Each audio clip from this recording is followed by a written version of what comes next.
Kupas tuntas, biogas upland di peternakan domba kurma Ajwa Farm Jawa Barat.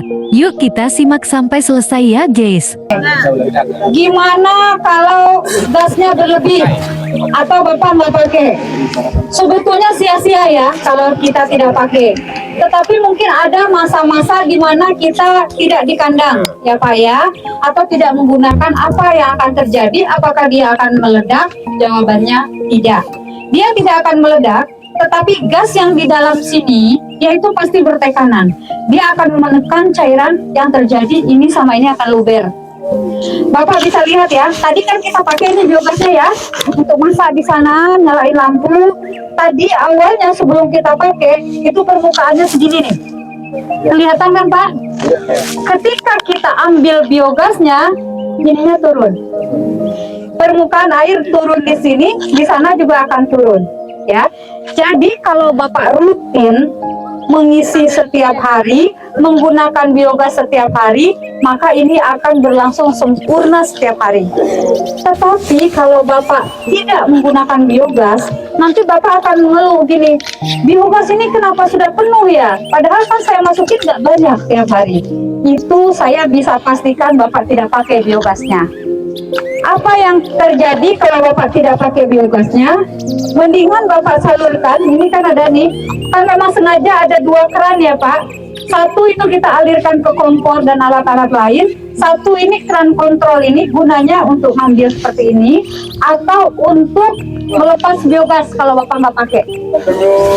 Jadi lepas saja ke air, ya. Kenapa Pak? Enggak, harus dibuka. Bu, berarti ini bisa ditransfer ke wadah lain, ke LPG kalau sudah kayak gini? Kalau ke LPG nggak bisa. Cuman alat kayak gitu ya? Hanya tabung seperti ini. Pelampung, Pak. Kalau LPG itu dari cair, Pak, bukan dari gas. Pelampung bisa. Pelampung bisa. Itu kan pelampung kan? Ban dalam truk bisa. Ban dalam bisa tapi nggak lama bertahan, ya Pak ya. Nah Bapak bisa lihat, kedengeran nggak Pak gasnya masuk? Ini kenceng banget ya. Jadi ini berarti ini selalu akan turun. Jadi kalau biogasnya diambil, ini akan turun. Ya turun terus. Sampai ini cepet banget misinya ini. Karena gasnya kenceng banget. Dan ini keran kontrol ini fungsinya ketika nanti Bapak di dapur terjadi masalah, misalnya ini kok gasnya kecil ya, Bapak coba cek di sini. Kalau di sini Bapak buka ternyata gede, berarti mungkin ada air ya. Jadi Bapak mudah, pipa ini kan pipa PVC biasa, Bapak ganti aja atau dipotong sedikit, dimasukin lagi. Ya, jadi itu berapa? Nggak bahaya pakai. Enggak, sama sekali enggak. Artinya nanti malam kita bisa rebus air untuk kopi di sini. Bisa banget.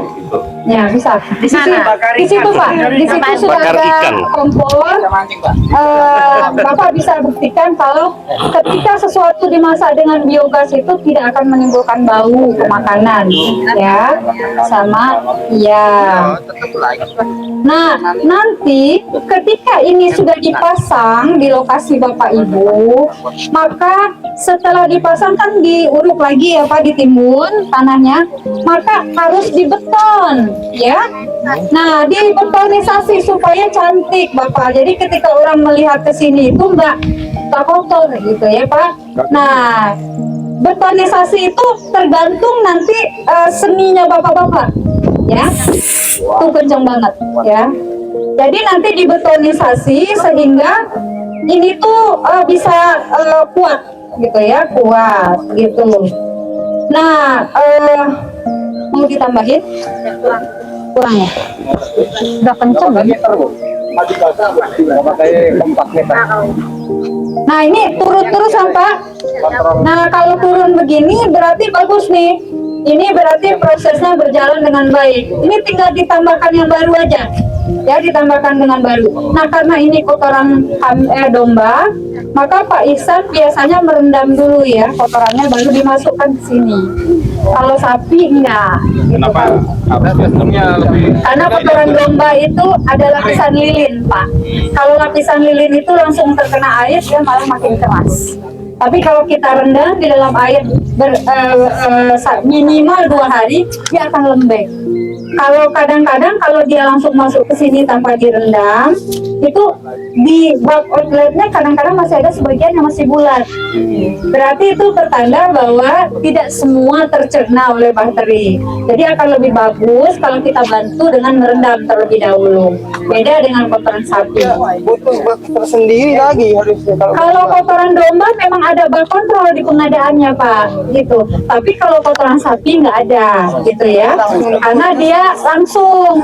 Makanya kenapa Ibu Sri itu pengen melihat lokasi bapak-bapak, misalnya di Lombok Timur, di Sumeneb, supaya pas nanti di instal biogas itu benar-benar nyambung dengan kandangnya bapak, gitu. Baik elevasinya, baik nanti tata letaknya itu nyambung. Jadi nanti alur produksi pupuk itu jelas, gitu ya. Itu fungsinya nanti kita akan meninjau ke daerah bapak, gitu. Anda kontrol bahwa ini sudah siap diambil gasnya gimana? Siap dia ada gasnya. Ya. Di sini aja Bapak coba. Oh, dibuka aja. Jadi Langsung dibuka. ini untuk ketika kita baru ngisi, kita bisa tes, ya. Coba dibuka, Rudi, minta tolong. Nah, Tidak meledak itu. enggak. Bapak ngerokok aja di sini nggak meledak. Tuh ini sampai. Gak bahaya tah? Enggak. Tuh kita kalau bahaya takut Pak, kita lari semua ini ya. Nah, jadi karena dia tekanannya nggak kuat ya, dia cuma hanya maksimal 1,5 bar aja, jadi nggak usah takut.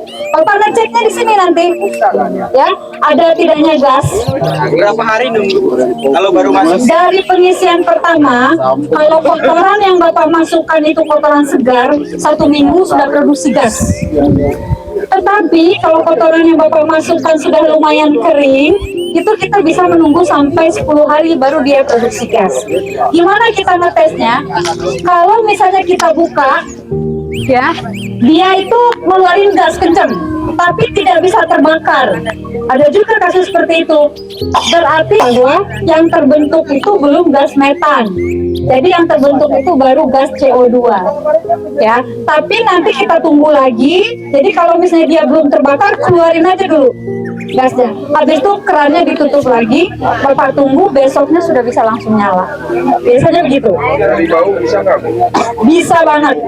Bisa Pak. Dari bau metan. Bau metan itu bau telur ya Pak ya? Ya kayak gitulah, Ya dekat-dekat kayak situ. gitulah. Ada yang mau nyium bau gas metan di sini? Nah, Mau nyium siapa, Bu? mau nyium gas metan. Yang mau dicium siapa? Gas metan maksudnya, ya. Nah, keluarannya ini saya masih ingat kalau dari masing-masing kelompok itu ada yang dilatih di Ponorogo, Pak Bayu. Ya. Nah, nanti sambungannya dari padatan di sini kan kita langsung angin-angin di UPO yang 3x6. Ada bangunan ya, UPO 3x6 yang tinggi dindingnya hanya semeter. Ya, itu kan nggak dinding penuh ya Mas ya. Nah, itu fungsinya kita mengangin-angin di sana. Kemudian ketika dia sudah kering air, kita bawalah ke pabrik pupuk. Di pabrik pupuk itulah nanti diolah dengan menggunakan teknik yang diajarkan oleh Pak Isan. Oksidasi. Ya, oksidasi. Apakah nanti semuanya akan kita olah menjadi pupuk seperti oksidasinya Pak Bayu? Ya itu gimana Bapak-bapak gitu ya, gimana kelompok? Kalau misalnya kelompok mau setengahnya saja yang diolah, setengahnya kita gunakan langsung, bisa nggak? Bisa banget, gitu ya. Jadi sebetulnya keluaran itu tuh sudah siap pakai Pak. Bapak kalau langsung aplikasikan ke tanaman, itu sudah bisa. Ya Pak, Bapak mau langsung sedot, bawa ke lahan pun sudah oke. Itu mengandung apa itu? Ini nitrogen, nitrogennya tinggi. M-nya. Nah, ini keuntungan dari keluaran biogas dibandingkan dengan kompos. Di sini kita menggunakan bakteri ya Pak. Ya.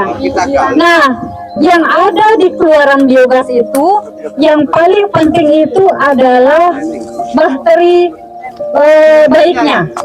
Jadi dia tidak hanya mengandung nitrogen, Pak, tapi juga bakteri baik. Bakteri baik itu mampu hidup. Kalau bakteri patogen yang menimbulkan bau busuk itu, dia di suhu 65 saja sudah mati. Ini suhunya kadang-kadang lebih 65 di dalam, ya. Nah itu dia sudah mati. Jadi kalau Bapak berdiri di situ, kemungkinan besar sudah nggak bau, ya. Dan kalau Bapak pegang pun di sana itu tidak menimbulkan iritasi ke tangan, karena patogennya sudah mati. Yang tertinggal di situ hanya bakteri baiknya.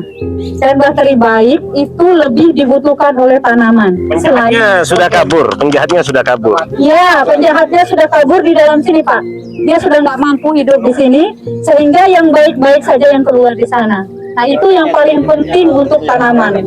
Ya. Sudah gak dicampur sama urin ya? Enggak. Kalau ini memang tidak bercampur dengan urin. Tetapi kalau kita menggunakan sapi, jadi kadang-kadang yang bisa kita tampung itu urin hanya malam hari. Karena pagi-pagi ketika kita membersihkan kan kita nggak mungkin misahin ya Pak. Waduh, ini urinnya ke sini susah. Jadi biarkan saja dia masuk ke biogas ketika pagi hari. Ketika malam hari, karena kita tidak melakukan pembersihan kandang, dia akan ngalir ke saluran yang kita buat. Gitu ya. Jadi yang bisa kita tampung itu sebetulnya hanya urin di malam hari. Kalau urin pada siang hari atau pagi hari ketika Bapak membersihkan kandang, itu dia pasti akan masuk bersamaan dengan kotoran. Jadi nggak masalah.